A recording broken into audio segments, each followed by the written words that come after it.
आइए अब देखते हैं हार्मोन्स और एंजाइम में अंतर। ये भी बहुत ही मोस्ट इम्पोर्टेंट क्वेश्चन है। तो हार्मोन्स और एंजाइम में अंतर देखते हैं। तो अभी तक क्वेश्चन आपके लिए कराया था, हार्मोन क्या है, इसके विशिष्ट लक्षण बताइए। अब क्वेश्चन है उसके बाद हार्मोन्स और एंजाइम्स में अंतर, राइट। तो फर्स्ट नंबर देखते हैं हार्मोन्स और एंजाइम्स। तो फर्स्ट नंबर है हमारा हार्मोन्स। ओके, ये रासायनिक स्वभाव में से, रासायनिक स्वभाव से देखा जाए तो ये प्रोटीन्स, पेप्टॉन्स, पेप्टाइड्स, एमिनो अम्ल, स्टेरॉइड्स होते हैं। ये क्या होते हैं? हार्मोन्स जो होते हैं वे रासायनिक स्वभाव से देखा जाए तो ये प्रोटीन्स, पेप्टॉन्स, पेप्टाइड्स, एमिनो अम्ल, स्टेरॉइड्स होते हैं। ओके, यानी हार्मोन्स क्या होते हैं? प्रोटीन्स होते हैं, पेप्टॉन्स होते हैं और पेप्टाइड्स होते हैं, एमिनो अम्ल होते हैं और स्टेरॉइड्स होते हैं, राइट। अब देख जाए एंजाइम्स में, क्या देखा जाए? एंजाइम्स देखा जाए तो एंजाइम्स कहता है नंबर एक, रासायनिक स्वभाव से ये क्या होते हैं? कोलॉइडी होते हैं। कोलॉइडी कैसे होते हैं? कोलॉइडी प्रोटीन्स होते हैं। कैसे होते हैं? कोलॉइडी प्रोटीन्स ही होते हैं। कैसे होते हैं? कोलॉइडी प्रोटीन से ही होते हैं। रासायनिक स्वभाव से देखा जाए तो ये जो एंजाइम्स होते हैं वो कोलॉइडी प्रोटीन से ही होते हैं। और हार्मोन्स में क्या देखा? ये पेप्टॉन्स, प्रोटीन्स, पेप्टाइड्स, अमीनो अम्ल और स्टेरॉइड्स होते हैं।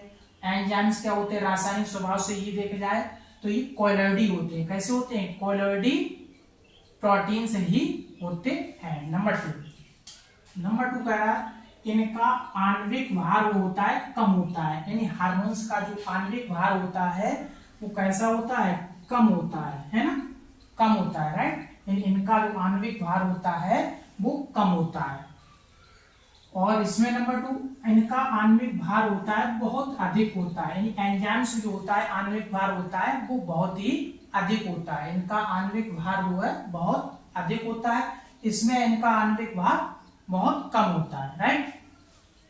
नंबर थर्ड कह रहा है इनका उत्पादन जो है तथा श्रावण अंतःस्रावी ग्रंथियों के द्वारा होता है। यानी इनका जो उत्पादन होता है हार्मोन्स का वो श्रावण अंतःस्रावी जो ग्रंथियां होती हैं उनके द्वारा होता है।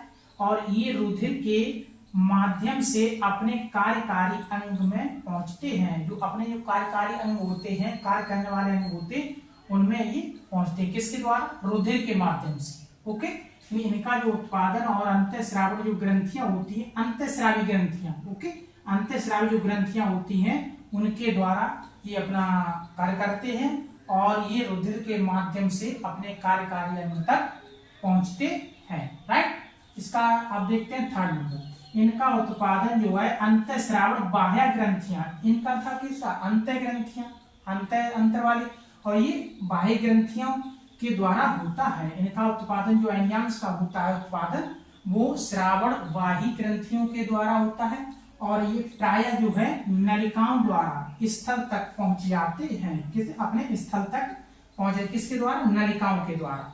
एंजाइम्स जो होता है वो नलिकाओं के द्वारा पहुंच जाते हैं और अन्यथा उसी स्थान पर ये कार्य करते रहते हैं। जहां ये पहुंचते हैं उसी जगह पर अपना ये कार्य करते रहते हैं। यानी इनका उत्पादन जो है उत्पादन तथा श्रावण बाह्य ग्रंथियों के द्वारा होता है और ये प्राय नलिकाओं के द्वारा स्थल पर पहुंचाए जाते हैं। पहुंचते नहीं, पहुंचाए जाते हैं और अन्यथा उसी स्थान पर ये कार्य करते हैं। जहां तक इनको पहुंचाया जाता है वहीं ये अपना कार्य करने लगते हैं।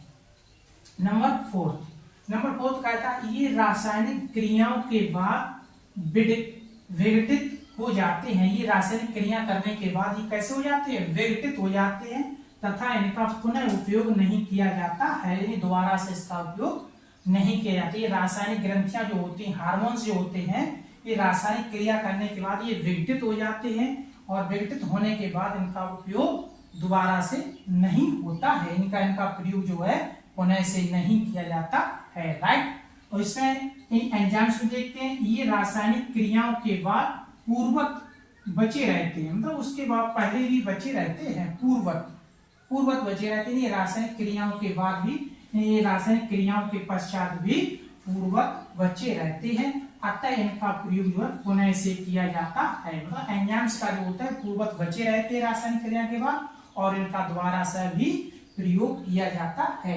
ये रासायनिक क्रिया करने के बाद पूर्वत बचे रहते हैं, अतः इनका प्रयोग पुनः किया जाता है, राइट। आइए देखते हैं अब नंबर 5।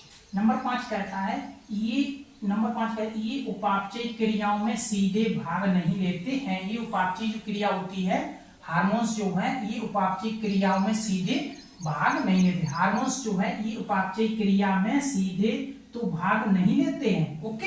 ये हार्मोन्स जो होते हैं ये उपापचयी क्रिया में सीधे भाग नहीं लेते हैं। आइए अब देखते हैं एंजाइम्स में 5 नंबर। एंजाइम्स में 5 नंबर कह रहा है ये रासायनिक क्रिया में सीधे तो भाग नहीं लेते, किंतु उन्हें ये क्या करते रहते हैं, उत्प्रेरित करते रहते हैं, उत्प्रेरित करते हैं।